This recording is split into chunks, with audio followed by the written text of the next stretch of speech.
पनि मेन यही हो।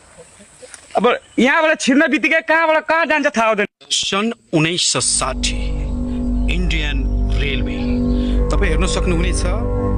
यो 1960 तिर चलेको यो रेलगाडीको अवशेष अहिलेसम्म छँदैछ।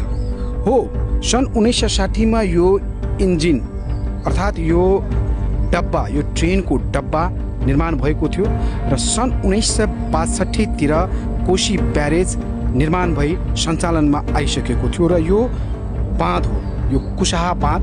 यति बेला म जहाँ छु र यो बाँधको छेउबाट यसरी ट्रेनको पटरी थियो। यो यता कुनातिर तपाईँ हेर्न सक्नुहुनेछ। उता अगाडि पनि ट्रेनको गाडीको इन्जन, ट्रेनको डब्बाहरू अहिलेसम्म छँदैछ। आज 60-70 वर्षभन्दा बढी भइसक्यो अहिलेसम्म यो ट्रेन गाडी छँदैछ। पटरी पनि यही कुनामा पटरीहरू अहिलेसम्म तल छ। कति पटरी पानीले बग्यो, कति पटरीहरूको अवशेष अहिले पनि यहाँ देखिन सक्छ। यहाँबाट म तपाईँहरूलाई आज ग्राउन्ड रिपोर्ट देखाउँदैछु। यो जुन पटरी हो नि, यो पटरी भनेको पटरी मात्र होइन क्या, यो एउटा जीपको घर पनि हो। तपाईँ देख्न सक्नुहुन्छ। तपाईँ यताबाट आउनु, म तपाईँलाई घर हेराउँछु होइन। अब यहाँ तपाईँ देख्न सक्नुहुन्छ, यहाँ होल छ। यहाँ यति मोटो छ, यति मोटो। यहाँबाट निस्केर यता हुन्छ कि मैले आफ्नो आँखाले एउटा सिङ्गो बाख्रोले खाइदियो क्या, यता सिङ्गै खाइदियो। अनि यहाँबाट यो ट्रेनको डब्बा हो। नेपालको इतिहासमा जनकपुर जयनगरमा रेल चलेको इतिहास छ।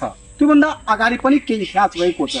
तर यति बेला म कोशी गाउँपालिकाको यो कोशी टप्पू वडा नम्बर 3 गौरी शङ्कर शिव मन्दिरको यो नजिकै यो पुरानो रेलवे स्टेसन यहाँ अहिलेसम्म अवस्थित छ। हेर्न सक्नुहुनेछ यो अवशेष यो रेल गाडीको हो। यहाँ हेर्न सक्नुहुनेछ अगाडि यो पनि रेल गाडीको डब्बा हो। र अचम्मको कुरा, यहाँ एउटा विषालु अजगर यो रेलवे स्टेसनमा अहिलेसम्म आफ्नो अड्डा जमाएर बसेका छन्।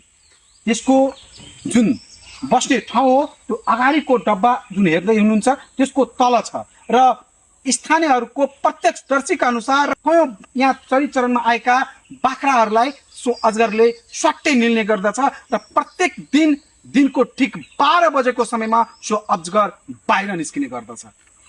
र आज तपाईँहरूलाई म यो रेलवे स्टेसनबाट यो कोशी टप्पूनिर रहेको यो डरलाग्दो रेलवे स्टेसन नेपाल सरकारको समयमै ध्यान जाओस्। अहिले पनि यहाँ यस्ता अवशेषहरू बाँधको छेउछाउमा खोज्यो भने तल गरेको अवस्थामा धेरै मात्रामा यहाँ भेट्न सकिन्छ। यहाँ आउँदो समयमा इतिहासमा नेपालमा पनि यसरी रेल कुसा बाँधमा चलेको थियो भन्ने एउटा संग्रहालय जस्तै यसलाई चाहियो भने व्यवस्थित गरेर बनाउन सक्छ। किनभने समय बित्दै गइरहेको छ र अवशेषहरू हराइरहेको छ। विभिन्न त्यस्ता कारणले गर्दा कसैले विभिन्न तरिकाले लाने पनि गर्दछ होला या विभिन्न त्यस्तो कुराहरू होला। यहाँका यो पुरानो समयमा सन् 1960 तिर यो बनेको छ।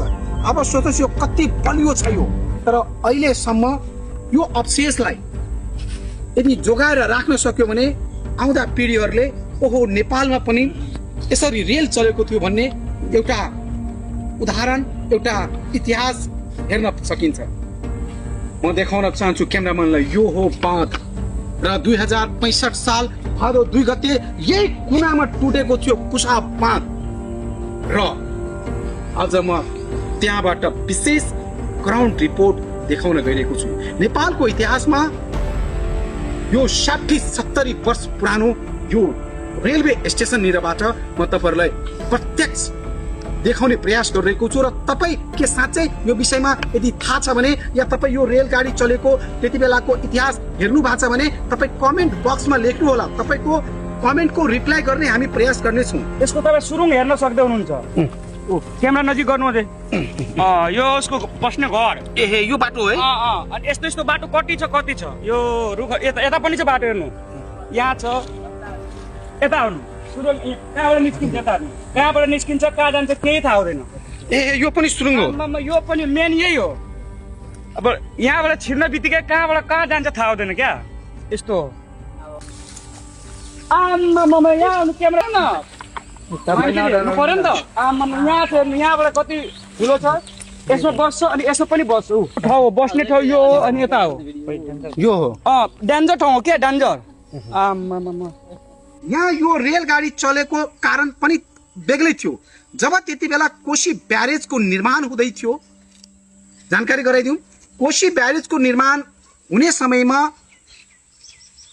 निर्माण सामग्रीहरू कुशा बाँदै हुँदै अर्थात् भीमनगर हुँदै चत्रागढीसम्म सामग्रीहरू जस्तै त्यति बेलाको निर्माण सामग्रीहरू ओसार पोसारको लागि यो कोइलाबाट चल्ने यो रेलगाडीको जानकारी गराइदिउँ त्यति बेला यो कोइलाबाट चल्ने गर्दथ्यो र यसमा एउटा महत्त्वपूर्ण कुरा के छ भने अहिलेसम्म त्यति बेला चलेको रेलगाडीको स्टेसन यहाँ छँदैछ म अर्को भागमा देखाउने छु यो पुरानो डरलाग्दो रेलवे स्टेसन तपाईलाई भिडियो कस्तो लाग्यो आफ्नो प्रतिक्रिया कमेन्ट बक्समा राख्नु होला म पवन रोनियारको यो रिपोर्ट